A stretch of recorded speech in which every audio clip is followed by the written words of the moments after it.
Now a Target 12 investigators exclusive, waiting for justice. A man charged in the rape and sexual assault of 2 young girls in Exeter 37 years ago is now out on bail and living in Florida. His arrest made national news after DNA evidence led state police detectives to his doorstep in Indiana 3 years ago. Now the survivors of the awful crime are speaking out about his release. Target 12 investigator Tim White is here now with the exclusive details. 12 News is not identifying the victims of this crime, but I have been in touch with them in recent months as this case is headed toward trial, nearly 4 decades after police say they were sexually assaulted at knife point. Frank Joseph Thies. In 2022, 66-year-old Joseph Thies appeared before a Washington County judge more than 3 decades after state police detectives say he forced 2 young girls into the woods of Exeter at knife point. He told her that the 13-year-old, that he would kill the 11-year-old if she didn't follow him. In 2019, investigators re-examined the sexual assault kit that was taken that day in 1987 and entered DNA from the unsolved case into a database. The results narrowed in on Thies, who was living in Terre Haute, Indiana. There, police covertly gathered items Thies used, like a drinking glass, styrofoam cup, and lottery ticket. The DNA was a match. It was a huge break in a case with information to contact them that made headlines for weeks. Here it is on the front page. In 1987, shocking crime puts Exeter on alert. Okay, found it. Police need help finding suspect. Newspaper archives reveal investigators were repeatedly coming up empty. Say they still have no clues in the abduction at knife point. It turns out Thies was briefly attending the Naval Justice School in Newport when the crime occurred.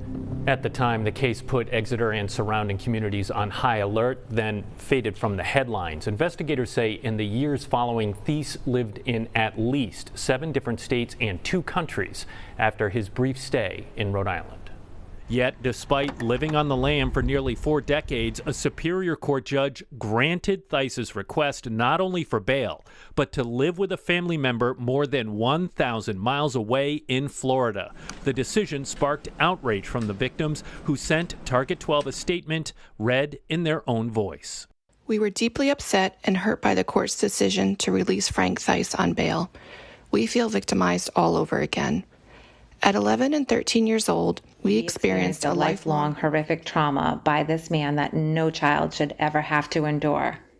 He has had 37 years of freedom and now has been granted freedom once again. We deserve justice and closure. They did go on to thank the state police in your office for their work. But do you understand why they are so upset? Oh, of course I do. Attorney General Peter Nerona's office objected to Thies' release at a bail hearing last year. We believe the defendant was a flight risk and a danger to the community, and so we are obviously very concerned about that. A trial date is expected to be set at a hearing later this month. Thies faces the possibility of life behind bars if convicted. His attorney declined to comment. Coming up, new at 6, the DNA trail that led investigators to Indiana.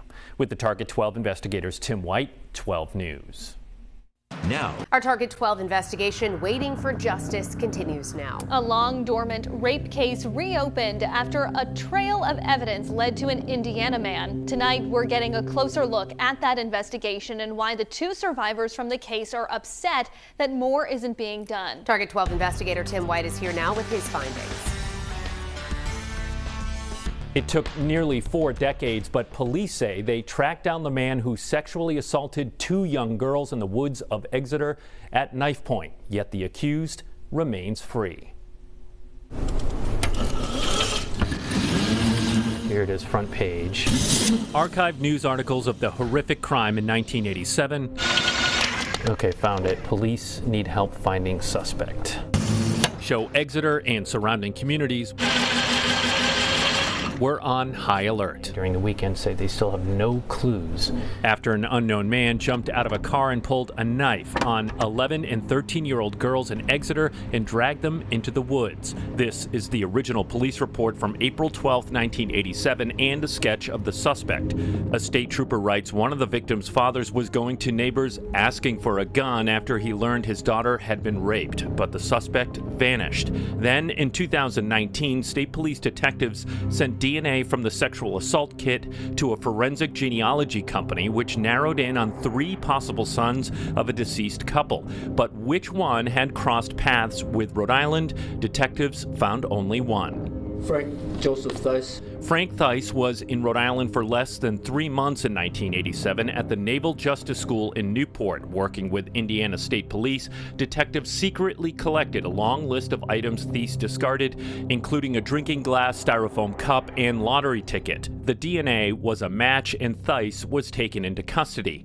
But at his bail hearing, Thice asked not only to be set free, but he wanted to live in Florida to await the trial. A judge agreed over the objections of Attorney General Peter Norona's office. And the fact that the defendant lived out of state really made him a flight risk, if not a danger to the community. One of the victims testified at the bail hearing. I think victims in a case like that want to testify as few times as possible. It is really traumatic. In an audio statement to Target 12, the victims, whom 12 News is not identifying, expressed outrage over Thice's release. We were deeply upset and hurt by the court's decision to release Frank Thice on bail. We feel victimized all over again.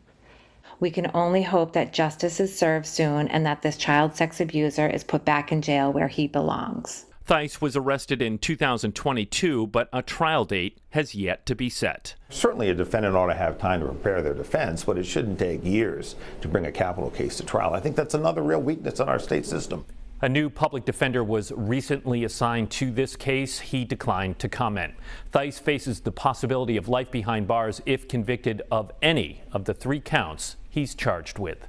With the Target 12 investigators, Tim White, 12 News.